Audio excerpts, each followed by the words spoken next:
या पॅकेजमध्ये 6 कप्पे पाऊस प्रत्येक कप्प्यामध्ये आपण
नमस्कार, मी बाबाजी वरपे, उपसरपंच शिरूर ग्रामीण. साधारणतः 51 वर्षापूर्वी आदरणीय रसिकभाऊ धारेवालांनी ही यात्रा सुरू केली आणि त्यांच्या पश्चात आज प्रकाश शेठ धारेवाल आणि रामलिंग ट्रस्ट ही यात्रा चालवत असून ट्रस्ट आणि ग्रामपंचायत हे दोन्ही संयुक्तरित्या नियोजन करत आहे. ट्रस्टीने अतिशय उत्तम अशा प्रकारचे नियोजन केलेलं आहे आणि आमच्या ग्रामपंचायतीच्या वतीनं मोती नाल्यापासून मंदिरापर्यंत दोन्ही साईडच्या साईड पट्ट्या PWDच्या माध्यमातून भरून घेतलेल्या आहेत. त्याच्यानंतर बगाड रोड जो आहे त्याला आम्ही मुर्मीकरण करून आजही दिवसभर आमच्या पाण्याचे टँकर चालू असून तेही फुपाट्यापासून लोकांना संरक्षण कसं मिळेल याची दक्षता आम्ही घेतलेली आहे.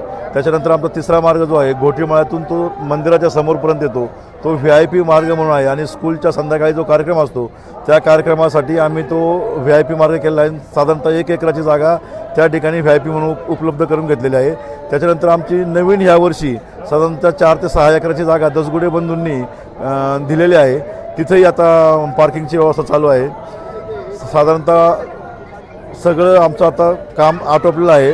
ट्रस्टी असेल, आदर्श सरपंच अरुणराव गावटे असेल, संजयराव शिंदे असेल, पोपटमामा दसगुडे असतील आणि सर्व ट्रस्टी एकंदरीत या सर्वांच्या सहयोगामुळं ही यात्रा निश्चितपणे सुखरूपपणे चांगली निर्विघ्नपणे पार पडेल.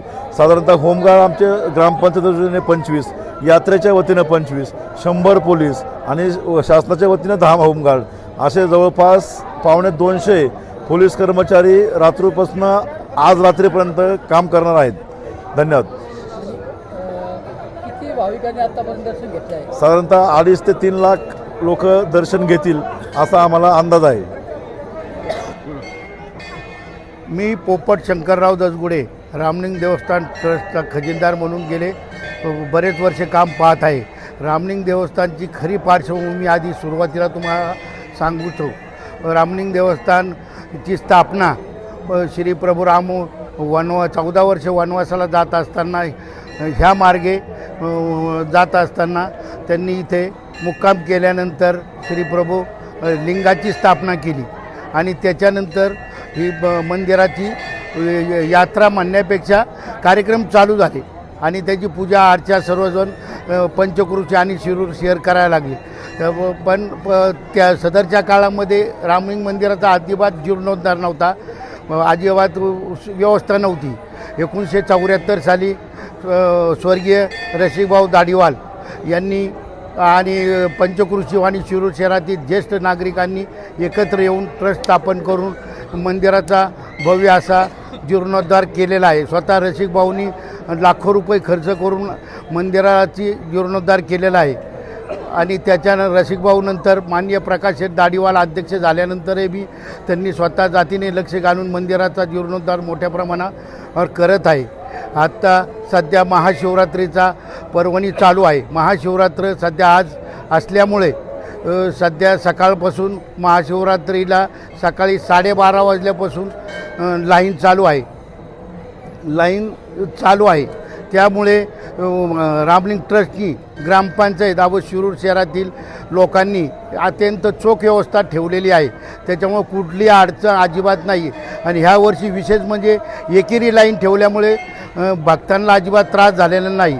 भक्तांना पाण्याची व्यवस्था, परत सावलीसाठी मंडप टाकलेला आहे. मंदिराला सुशोभित अशी लाईट डेकोरेशन केलेलं आहे. त्याचबरोबर महाशिवरात्रीसाठी मोठमोठ्या प्रमाणात खेळण्या, लहान मुलांच्या गाड्या वगैरे इथं आलेल्या आहेत. महाशिवरात्र 7 दिवस चालते. हरिनाम सप्ताह झाल्यानंतर शेवटच्या दिवशी काल्याचा कार्यक्रम होतो आणि महाशिवरात्र 3 दिवसाच्या मध्ये खरी चालती. महाशिवरात्र पालखी शिवरात्रीच्या आदल्या दिवशी शिरूर शहरामधून निघून नंतर रामलिंग येथे 26 तारखेला म्हणजे महाशिवरात्रीच्या दिवशी पोहोचल्यानंतर रुद्राभिषेक होऊन त्यानंतर भव्य अशी कार्यक्रम होतात. आणि महाशिवरात्रीच्या दिवशी सर्व खिचडी लोकांना, भक्तांना इतर पाणी वगैरे सर्व चोख व्यवस्था ठेवलेली आहे. आणि उद्या भव्य बैलगाडीच्या शर्यती होणार आहेत.